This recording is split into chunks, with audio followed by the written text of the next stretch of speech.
You were never going to wear them again, Mum. That's what she said.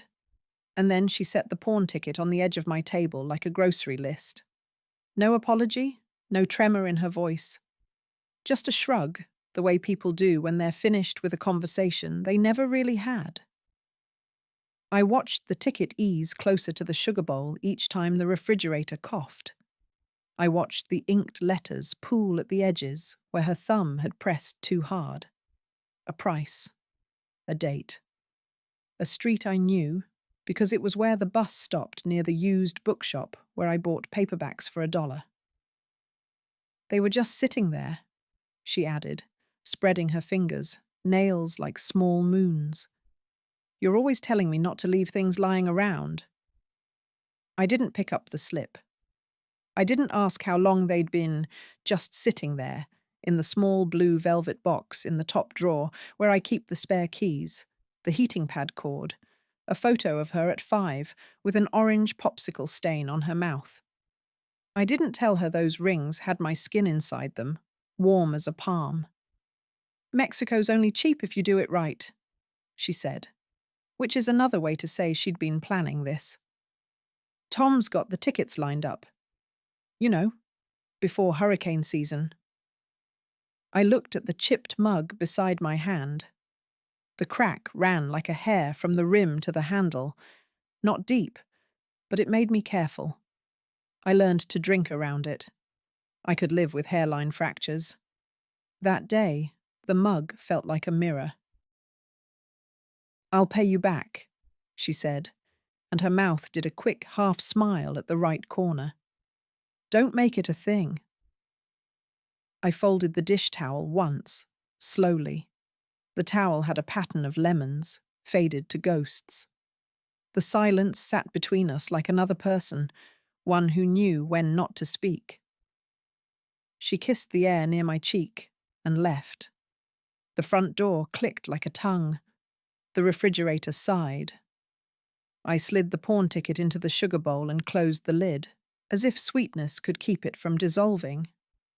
That night, I took the box in my top drawer in both hands and opened it under the kitchen light. Only the indentations were left, like footprints after the tide. I didn't cry.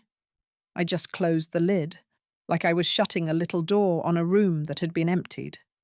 The house hummed, and I hummed with it, and the sugar bowl kept its secret. I slept in my robe on the couch with the TV volume turned down low, the way I used to when she was a teenager and missed curfew.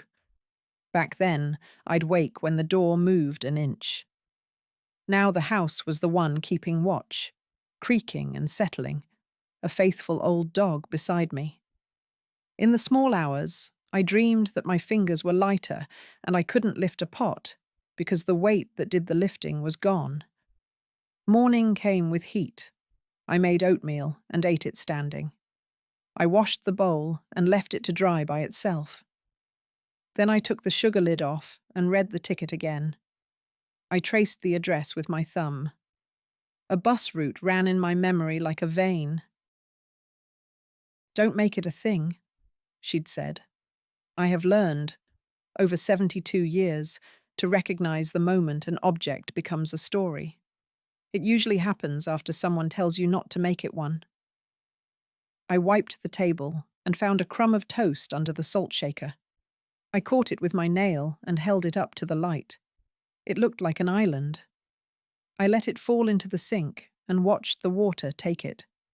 Then I put on my cardigan, though it was July, and headed for the stop. The bus smelled like sunscreen and tired feet. I held the chrome pole and watched our little town move past in rectangles, a postcard of roofs and porches and laundromats that still take coins.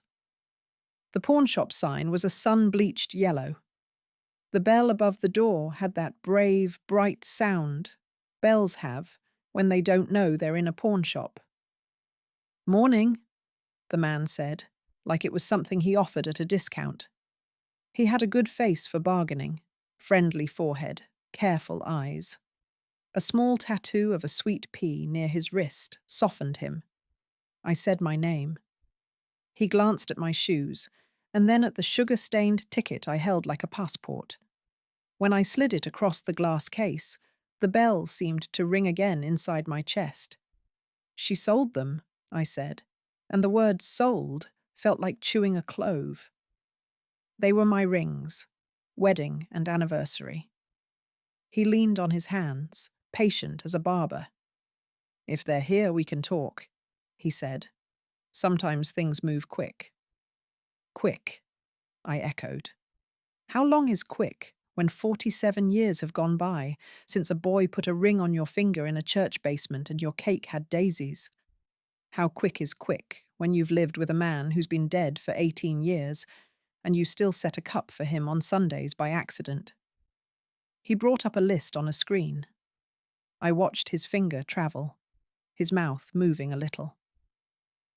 "Here," he said finally. "2 rings, yellow gold, 1 band, 1 solitaire. Sold yesterday afternoon." "Sold?"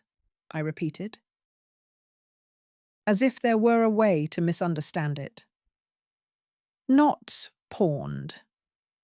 He showed me the screen, and my face stared back at me in its reflection, warped into a spoon. "Cash transaction," he said gently. He told me the amount, and it was a number you might spend on a pair of shoes you mean to wear for a few summers and forget. "They were worth more," I said, and I wasn't thinking of gold. "I'm sure they were," he said. "To you." I couldn't stand looking at his wrist with the sweet pea anymore. I looked down at the case of pre-owned guitars. A small blue one winked at me like a fish. Once, on a night with a power outage, my husband had played me something old on a harmonica, and we sang Blue Moon, where the lyrics we didn't know we hummed. I felt my mouth shape the air, and no sound come. "I'm sorry," the man said, because he'd been taught to say that. "Things find their way back sometimes." "Do they?" I said. I lifted my hands and placed them one over the other, the left on top. The empty circle on my ring finger felt like a window. Outside, the heat trembled on the sidewalk. I stepped into it and stood until the bell's echo burned off. The bus shelter had a faded bench and a magazine someone had left. The headline promised 10 ways to refresh. I read the words without understanding them, the way you read the names of birds in a field guide while the sky is already dark. Back home, I opened the top drawer again, because people repeat the motion that hurt them as if it might heal if done right. The blue box sat obediently. I touched the velvet and then the wood of the drawer. I closed it and sat on the bed. The bedspread looked like a still lake. I could have floated if I knew how to stop sinking. The phone shivered on the nightstand. A picture of my daughter and a red dot. I put the phone face down and let it still. Sometimes the only power we have is to let a thing ring out without answering. I took a piece of paper and wrote the date. Then I wrote, "Rings, gone." Then I wrote, "Sugar bowl, ticket." It looked like a list for grocery items you expect to find on sale. I set the paper under the lamp, a small testimony. When the afternoon light crept along the carpet like a thoughtful cat, I made tea and drank it from the cracked mug. The crack did not grow, not visibly. When the afternoon storm came, I let the windows stay cracked and listened to the soft insistence of the rain. My house knows this dance, the roof ticking, the gutters clearing their throats, the smell of wet dust like a memory rising. "Are you mad?" my daughter texted. She attached a photo, a blue suitcase open on a bed with clothes folded the way magazines teach, her pedicured toes in the corner, pink as shell. "It's not like you use them." I typed, "I noticed," and deleted it. I typed nothing, and then something else. How long is your trip? I placed a period like a stop sign. 2 weeks. Maybe 3 if Tom gets the work remote thing. All inclusive. You should come sometime if you'd stop fussing about money. Money. The word sat on my tongue like aspirin not yet swallowed. In my head, I was hanging laundry across years. The time I skipped winter boots so she could have prom. The time the transmission failed and I took the early shift at the diner. The time we bought her textbooks used, and she laughed at the pencil doodles some boy left in the margins, and it felt like eavesdropping on a secret life. My husband used to say, "We will be the kind of people who leave our daughter better than we found her." He worked at the hardware store and came home with pockets that smelled like rope and glue. On Saturdays, he would take off his ring when he fixed things that bit back, garbage disposals, car jacks, and set it in the blue dish by the sink. I would put it back on his finger when he forgot it, and he'd look at me like I'd married him again. After he died, the rings were how I kept our hands together. I didn't wear them every day, not always. Arthritis made the band behave like a door that sticks in summer. Sometimes I slid them onto a ribbon and looped it over the bedpost, like a charm. Sometimes I tucked them into the blue box and laid them on their velvet backs as if they were done dancing for the night. "I'll pay you back," she'd said. It wasn't even a lie, just a kind of weather report for a climate that doesn't exist. Chance of showers in the desert this afternoon. I made a grocery list with no sugar on it.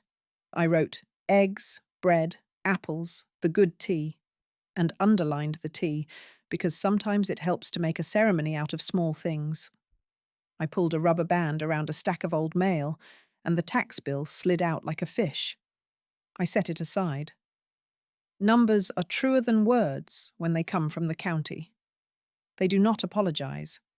They arrive with their hands open. Before bed, I walked room to room, turning off lamps like I was putting children down to sleep. The attic fan whirred. I stood at the window and watched the streetlight throw down its thin yellow. A dog barked twice. A porch across the way boasted a new wind chime, the kind with copper tubes that think they're flutes. It played a tune the wind didn't mean. I lay in the dark and tried to rehearse a future where a ring is just metal, and a girl is just grown, and a mother is just a woman. It didn't quite fit. It was like trying to wear someone else's shoes. I turned onto my side and faced the wall and listened to the house breathe until my breathing matched it. At the senior center, the Tuesday class was called Protecting Yourself, which sounded like it should include karate. Instead, a woman in a navy dress talked about powers of attorney and predatory lenders and the way love can look like a check that never ends. "Write it down," she said, tapping a handout with a bright red pen. "If it's not written down, it's weather. If it's written down, it's a map." I wrote down my name and the date. I wrote sugar bowl again, because sometimes you need to see the word that hurt you under the light of fluorescence to know what it is. When the class ended, I lingered by the coffee urn, listening to its metal burble. A gentleman with a cane offered me a donut hole and said, "You look like someone who thought she was alone until a room answered back." On my way out, a flyer on the bulletin board leaned crooked. Free legal clinic, Thursdays. The tear-off tabs hung like eyelashes. I took one and folded it carefully into my wallet as if it were delicate bread. That afternoon, my daughter called, sun already pouring through her voice like syrup. "We're almost at the airport," she said. "I put your name down at the pharmacy for my refill pickup, okay? They know you. They'll send a text." "Do you need money for the cab?" I asked. It came out before I could stop it, like muscle memory of a reflex test. "Nope," she said. Tom's boss covered the Uber as a send-off. He's great like that. Oh, and the rings, Mom. They weren't your style anymore. I saw a girl at the shop nearly cry when she bought the diamond. I thought you'd like that. You always say you want things to be used. I say that about Tupperware, I said softly, but she didn't hear me. We lost the call to a tunnel or to intention. That night, I took down the metal lockbox from the hall closet. It sat on my lap like a quiet animal. Inside were papers that tell the story the way documents do. Hospital bill, marriage certificate, the deed with our names like a handshake. There was the old will we made when our girl was 11 and learning to sleep at friends' houses without calling home at midnight. I lit the lamp and put my glasses lower on my nose the way my mother did when she wanted to see the fine print of people. I read the will and touched the edges. Time had eaten the corners into almost circles. The words were trying very hard to be fair to a world that didn't stay still. I set the paper back and sat with my hands folded. A moth bumped the lampshade with the stubborn affection of something that thinks it loves light. I watched it, and somewhere a memory lifted like a page. My husband's voice saying, "If we ever need to, we'll sell the house and rent near the lake. People think a house is forever. People forget bodies are not." I closed the box and retrieved my coat, though it was evening, and no one would come. I stood in the doorway, held by the little iron hook that sticks, and told the house I would take care of it as long as it took care of me. It creaked in agreement or in coincidence. At midnight, I wrote a letter to myself. "You are not a cupboard to be emptied," it began, because it helps to sound stern when you don't feel brave. "You are a woman who has paid and cooked and sat up nights and counted out coins and waited at bus stops and sent cards on time. You have a lockbox and a mind." I placed the letter on top of the box. It looked like a roof. I turned off the lamp and lay down, the dark warm as tea. "Do you want a souvenir?" she asked from the airport, laughter spilling around the words like ice cubes in a glass. "We'll bring you a mug with a flamingo, or a fridge magnet that says, 'I'm retired from caring what you think.'" "No," I said. "Bring yourself back safe." "Always," she promised, and somewhere a boarding announcement told her to be quiet. "Love you." I held the phone after the call ended, watching the fingerprints bloom and fade. Then I dialed the number from the tear-off tab. A woman answered in a careful voice, like someone stepping into a dark room. "We can walk you through options," she said when I explained about the rings. Not to prosecute, not to punish, just to understand. "We can help you revise documents if that's what you choose." "What about kindness?" I asked, surprising myself. "Do you help with that?" She was quiet, then said, "We can help you draw a map that requires less of it from people who don't bring enough of their own." I wrote down her name, Carla. I wrote Thursday and Nenron AM. In the afternoon, I walked to the post office to mail a birthday card to my neighbour's grandson. The mail lady with the tattooed stars on her knuckles asked if I needed stamps with flags or birds. I chose birds.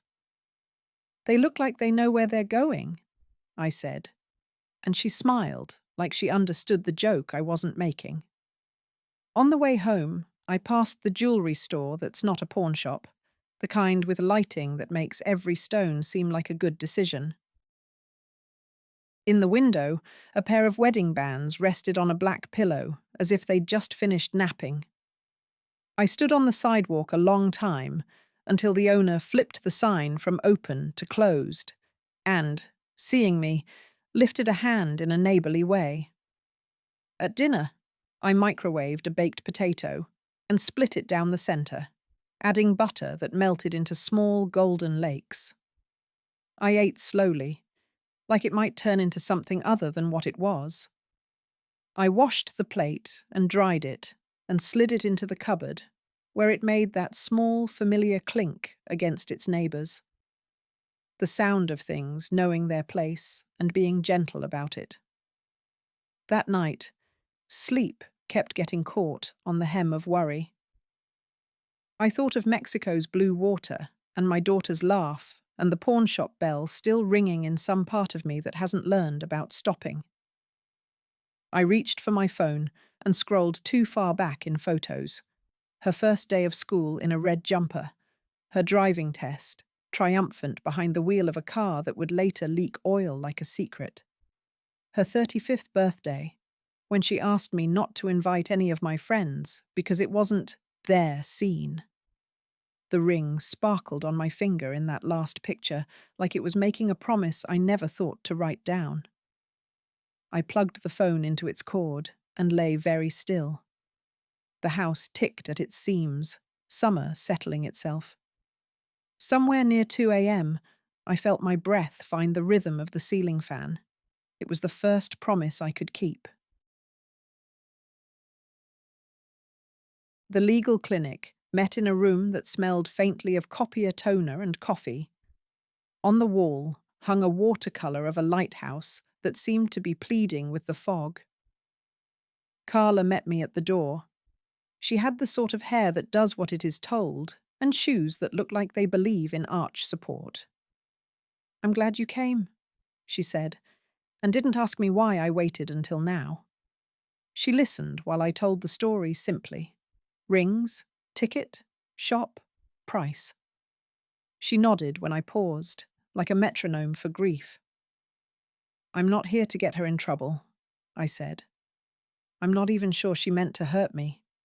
She just—" I searched for a word that could hold a child and an adult at the same time. "Forgot the rest of me." Carla laid out the map. "You can change your will," she said. "You can set up a trust with instructions. You can move assets into places where the hands that reach for them will find a message instead of a door. You can sell property you own. You do not owe your house to the future your daughter imagines." "She thinks of the house as hers," I said, remembering the day she'd announced at Thanksgiving. "When this place is mine, I'm redoing the kitchen in white." Her fork had gleamed with candied yams.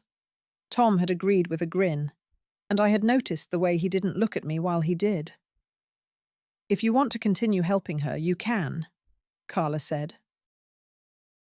"But make it your choice, not the interest others collect from your kindness." She gave me forms and a checklist that made me feel like I'd enrolled in a practical course called Sovereignty 101. There were boxes to check like revocation of prior will, and lines where my signature would need my hand the way a sail needs wind. "What about the rings?" I asked, because even when you're drawing a map, you want to fix the weather. Carla sighed. "Those are gone," she said. "But we can make sure nothing else disappears without you deciding it should." On the way home, the bus driver waved me past the fare box like I was already paid up. And maybe I was, in something heavier than cash. I sat by the window and counted 3 red doors on our route and thought about thresholds.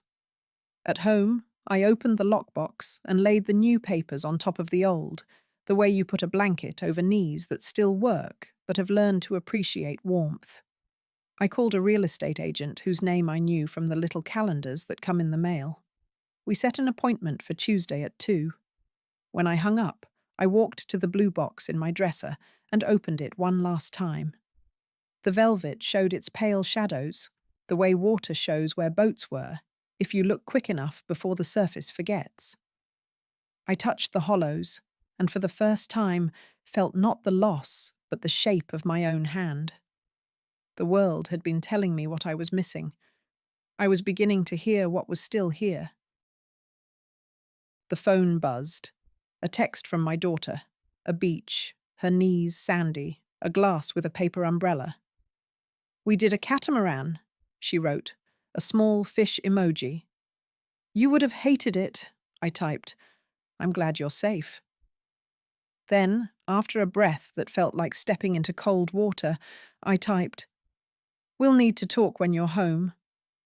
I put the phone face down and let the message go into the world like a bird that knows its way back.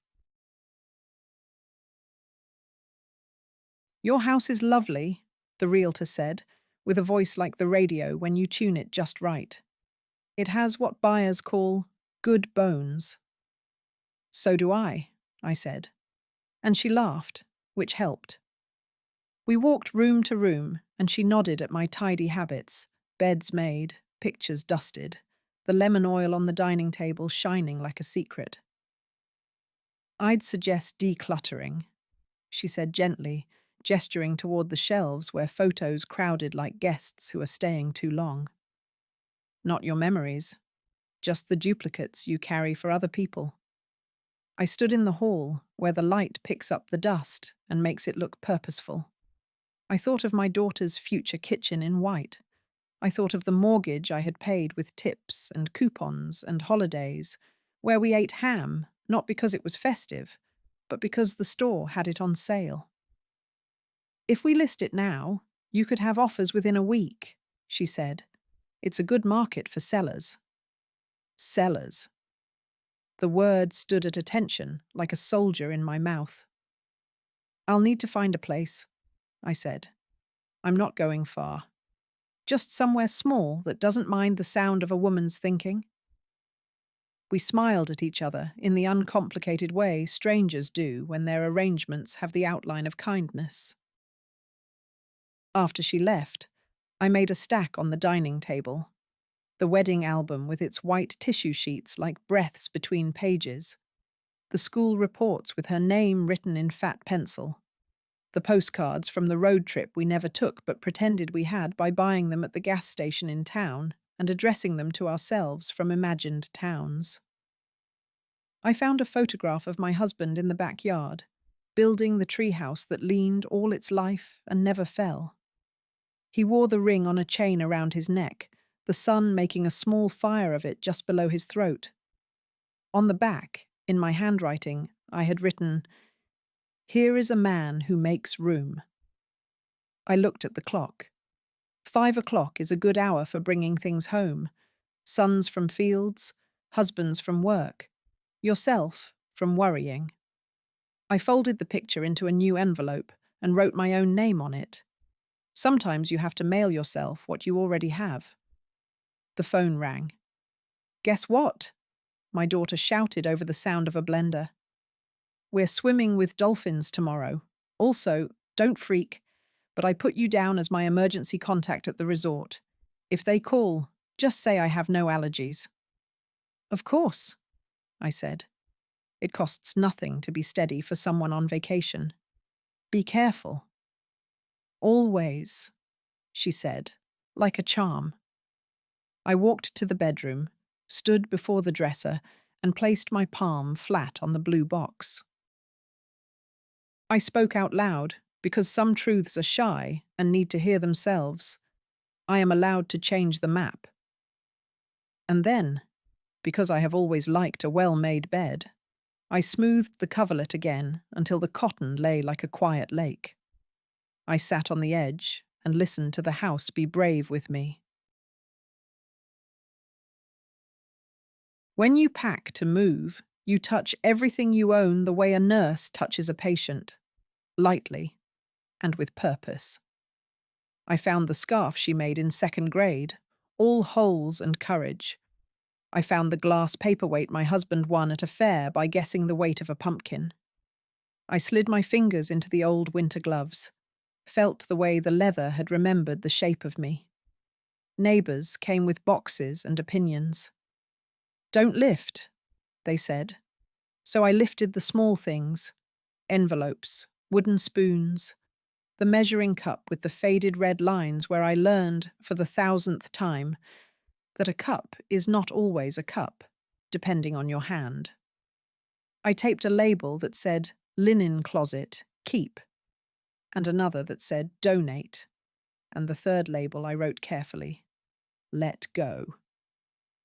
Into that box went the casserole dish no one returned, the picture frame with a nick that always found my thumb, the extra towels that tried very hard to be useful but smelled like the back of a shelf. At the bottom of a drawer, I found his college scarf, the one he wore to shovel on the day before she was born, the one that made him look both older and younger than any age he was. I wrapped it around my neck in the July heat and looked at myself in the hall mirror. I looked like a woman trying on a story to see if it fit. The realtor called. 2 offers, she said, her voice steady but pleased. One above asking. Above, I repeated, thinking of how sometimes love isn't. Let's take the clean one. Clean, in real estate, means fewer complications. I have learned to prefer that in most things. We close in 30 days, she said. I circled a date on the calendar and drew a small house in the square, then crossed it out with a line that looked like a road. That evening, I opened the windows to let the heat out and the cicadas in. The refrigerator hummed its old tune. I sat on the floor with the box marked "Let Go" and listened to the ways objects try to talk you out of abandonment. I whispered back, I know what you are. Thank you. I folded the flaps and pressed the tape like a seal. When the sun slid low, I made myself a sandwich and ate it over the sink. The way widows learn to do so, the crumbs don't feel wasted. I washed my plate. I dried it. I set it not in the cupboard, but in a box marked Keep, because some kindnesses are rehearsals for later. I slept in the front room on the couch to give my bedroom the night to remember me without me in it. I dreamed that the house had wheels, and we rolled together down the street, past the pawn shop and the birds and the lake, that is only a lake if you don't count how often it has held you up when you were tired. In the morning, I found a message from my daughter, sent late. A picture of her with a blue drink held up like a trophy. We saw a ring in a shop that looked like yours, she wrote. So vintage. Wish you could see it. I stared at the screen until the phone decided I'd had enough light. I brewed the good tea and poured it into the mug with the crack. The crack didn't leak. That felt like a kind of faith. She called from a hotel balcony where the wind did tricks with her hair. You're selling the house? The question snapped like a twig. Yes, I said, and let the quiet fill in around the edges. Silence is the grout that keeps some conversations upright. Without talking to me? She laughed without humor. Wow. It's my house, I said. The hallway clock counted in the background, a metronome for truth. What about my... She stopped herself just in time. The word inheritance almost tripped and fell between us. You'll inherit what I say you will, I said, and even I was surprised by the steadiness in my tone.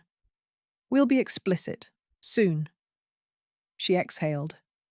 Okay, but what about holidays? Where will we have Thanksgiving? Tom's mum's place is tiny and you know she microwaves the turkey. We'll have it wherever we are, I said. Mashed potatoes don't care about walls. There was a long pause. Is this about the rings? She asked finally, the wind quieter now, like even the weather wanted to hear. It's about me, I said, and the map I never drew, the one I'm drawing now. I didn't ask for apology. I didn't require understanding. I spoke like I was listing items into boxes. I loved those rings. You sold them, and I'm alive. I said I'd pay you back, she said, softer. I will. Paying me back is different from giving me back what you took, I said. We can call it even money. We cannot call it even meaning.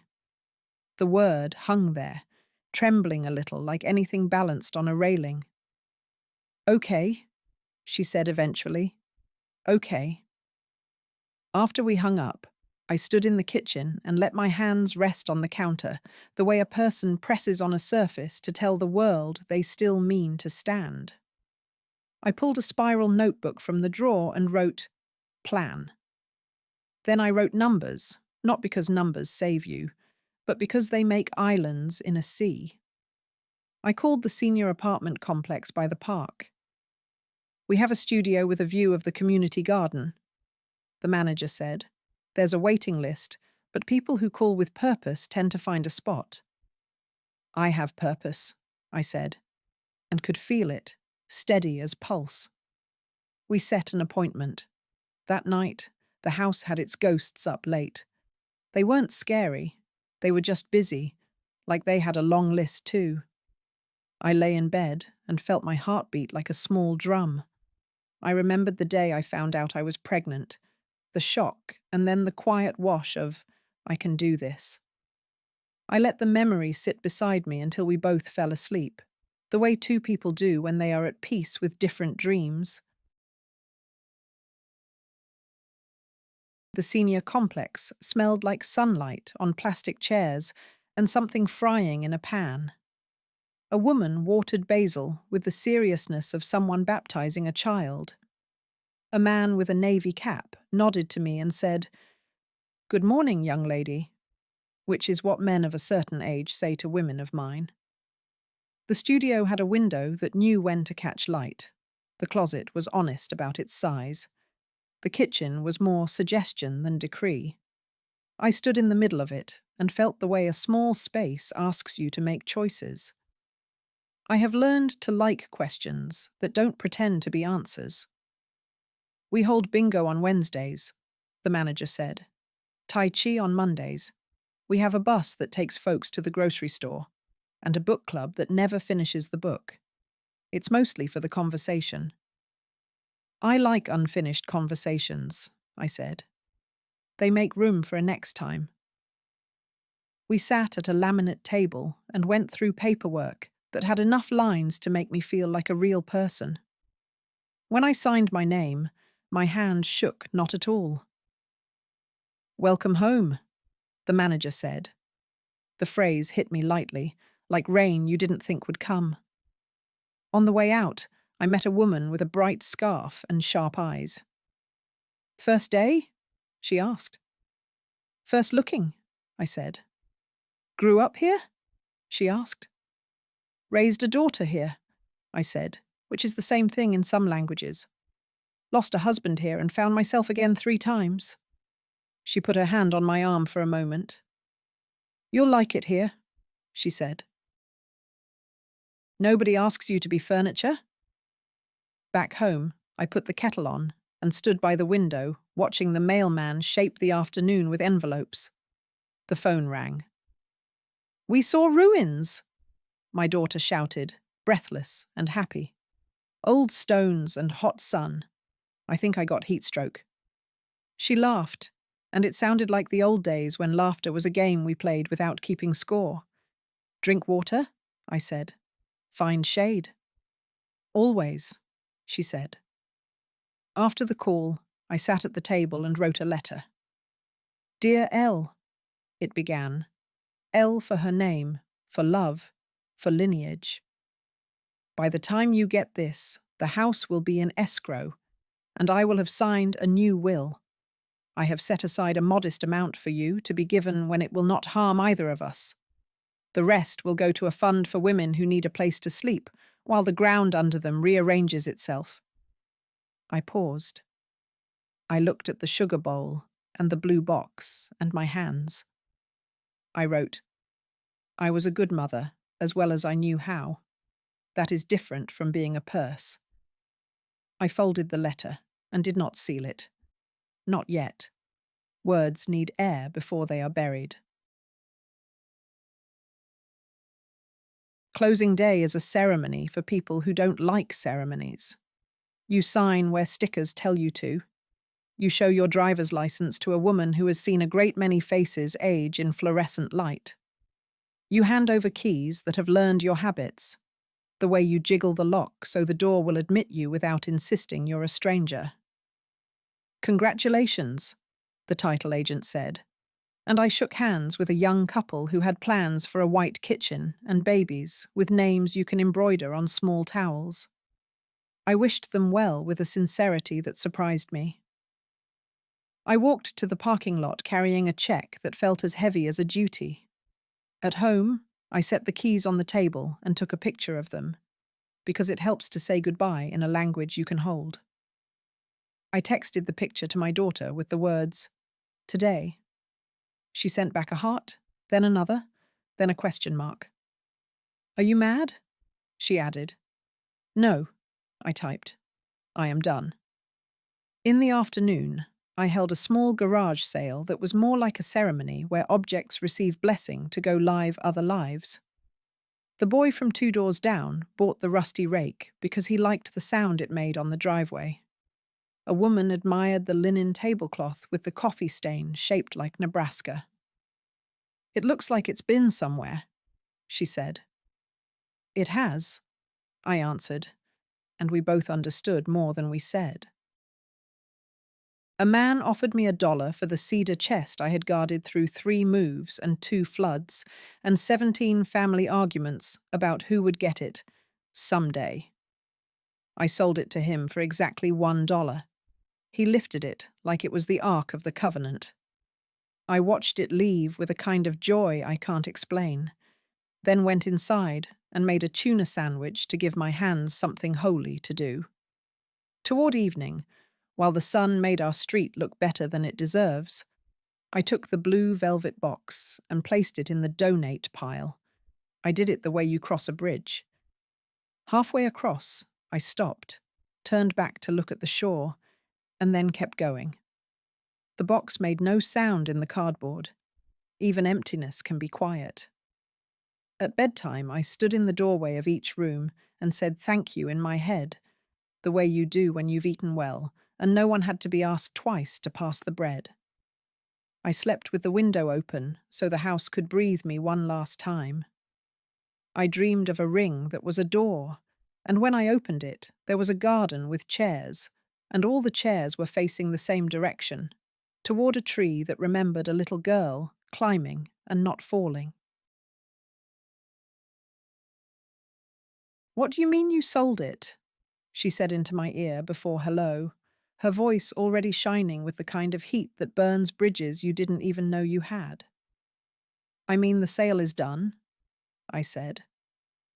I sat at my kitchen table in the new studio, which was still echoing with the memory of being bare.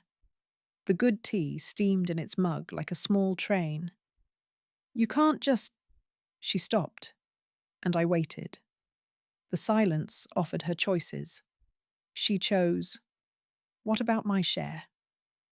I looked out the window, where a woman in purple pants was coaxing a stubborn tomato plant upright. "It was never your share," I said. "It was my house." "You said—" Her voice broke a little. "You always said." "I said I would leave you as much as I could," I answered. "And I am. But I'm not leaving you a map that tells you I owed you the rest of me." She cried then, not loud, but real. It's a sound a mother knows how to stand near. I did not try to make it stop. I have learned that some crying is rain, and some is flood. This was rain. "Are you punishing me for the rings?" she asked finally. "I am answering them," I said. "I am answering the way you think I am a room you can rearrange from afar, and a drawer you can open in the night. I am answering by saying, no, not anymore." A small boy rode by on a scooter wearing a helmet that made him look like a beetle. He waved, and I waved back because I am still part of a street. "What about Thanksgiving?" she asked after we had both breathed. "You can come to my place," I said. "We'll borrow the community oven. We'll eat too early and store leftovers in small containers. Or we can go to a diner and complain about the cranberry from a can. Or we can skip it and call each other at sunset. Love doesn't keep better in a bigger bowl. She sighed. Tom says I should lawyer up, she said, almost amused by her own use of the phrase. Tom can do as he pleases, I said. So can you. I know what papers are for now. We ended the call without a ritual. Afterwards, I sat with my hands around the mug and felt them learn the shape of believing myself. The apartment held me gently. Somewhere upstairs, someone dropped a spoon and then laughed. I laughed too, quietly, for no reason, except that I could hear the human part of the world, and I was in it. That night, I wrote checks to the fund Carla had told me about. Rooms for women with nowhere safe to make a plan. I kept my daughter's name in my will. Less than she believes she deserves, more than she has earned lately. I did it not to be noble, but to be exact.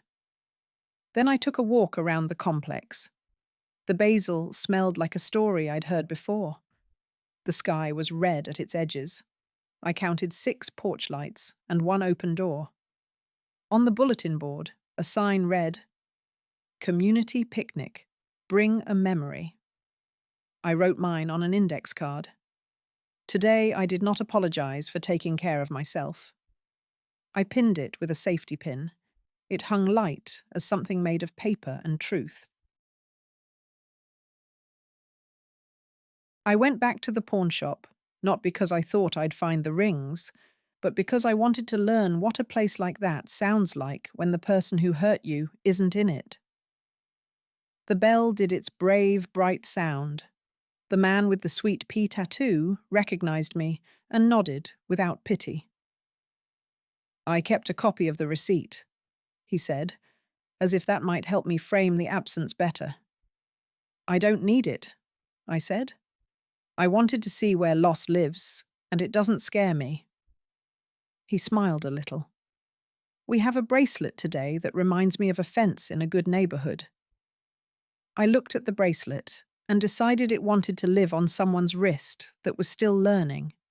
Mine has learned enough about circles. I'll pass, I said. But thank you. On my way out, a young woman came in holding a small box, blue like mine. She looked at me and then at the door, as if I might be there to judge her. I looked at her the way I wish someone had looked at my daughter in whatever moment she traded history for airfare. I said, Make sure you can live with it? She nodded, eyes bright. It's my grandma's, she whispered. She told me to sell it and get out. Then go, I said. Run toward the room with a door that you can lock from the inside. Outside, the sky was hot and close. I walked 2 blocks to the diner with the pie that leans in the case like it hasn't learned bad news yet.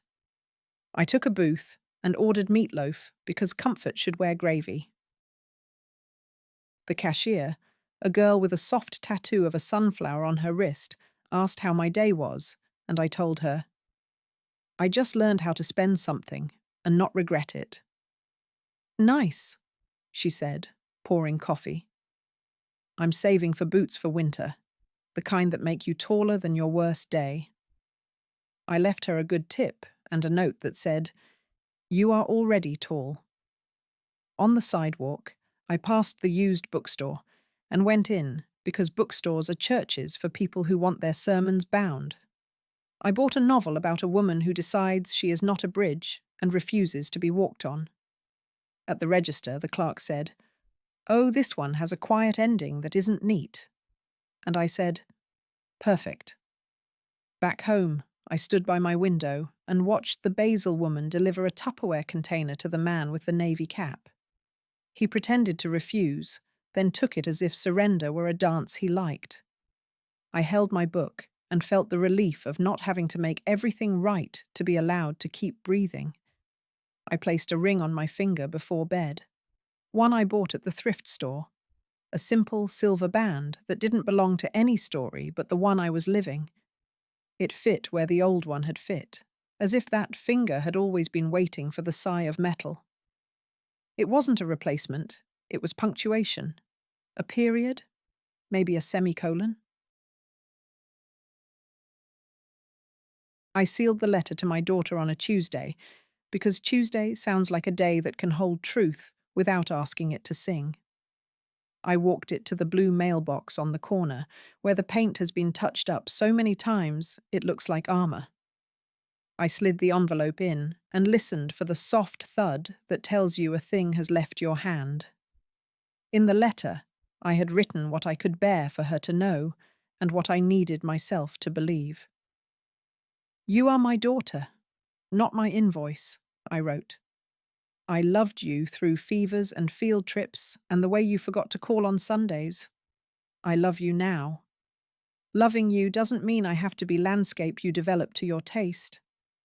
I told her about the fund and the rooms with locks and the women learning to sign their names on the right lines. I wrote, "Once, you took my rings for a getaway. I am taking your assumption for mine." I told her I would help with dental work when she needed it and full rent if she fell down. I told her she would not inherit a house. I told her I had kept my own keys this time. I dropped by the bank and switched one more account into my name only, because sometimes power is just a signature in ink. The banker called me Ms., like he meant it. He offered me a pen with the bank's name on it, and I kept it because even plastic can be theatre when you're staging your own life. On the way home, I sat in the park. Children ran toward and away from one another while the adults drifted toward the shade. A boy threw a ball too hard, and it arced into the fountain with a satisfying plop. No one scolded him. He waded in and laughed like a person who believes in the world's forgiveness. My phone buzzed with her reply the next day. "Got your letter," she wrote. "Was going to call, but I think I'll write too. I'm sorry about the rings. I was drunk on the idea of leaving. It felt like the girl I used to be would forgive me. She probably wouldn't. Tom says we should talk to someone when we get back. Not about money, about us." I wrote back, "I'm listening." I didn't add a period, because some sentences deserve to breathe. That evening, the complex hosted the picnic. I brought potato salad because you're not allowed to show up without something that can sit out and still be food. We sat in lawn chairs and told each other small, true things. The man in the navy cap said, "We all have our battles. The trick is to declare peace somewhere." The basil woman offered me a cutting in a little paper cup. "Plant it," she said. "It will think you are a good place." After dark, I walked home with my shoes in my hand because the grass felt like the kind of church that doesn't ask for words. The apartment welcomed me with the smell of my own soap and a fan that had learned my sleep. I brushed my teeth and said to the mirror, "You are not a cupboard. You are a woman." The mirror agreed immediately, which is the best thing a mirror can do. The first morning in the studio that felt like my life and not a hotel, the light moved along the wall like a hand blessing each picture in turn. I made coffee and drank it in a fresh mug, white with a blue rim, no crack yet. I could hear the faint laughter from the hallway, where two women debated whether to sign up for line dancing or art. I took out my notebook and wrote a new list. Basil, extra light bulbs, stamps, laundry card, look up bus times for the museum. Then, without planning to, I wrote, "You didn't rescue yourself to prove anything.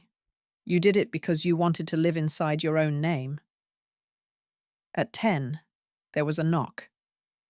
The basil woman, her name is Margaret, I have learned, stood with a small plant in a pot that used to be a coffee can. She wore her bright scarf and looked unapologetically alive. "For your windowsill," she said. We sat at my little table and split a muffin.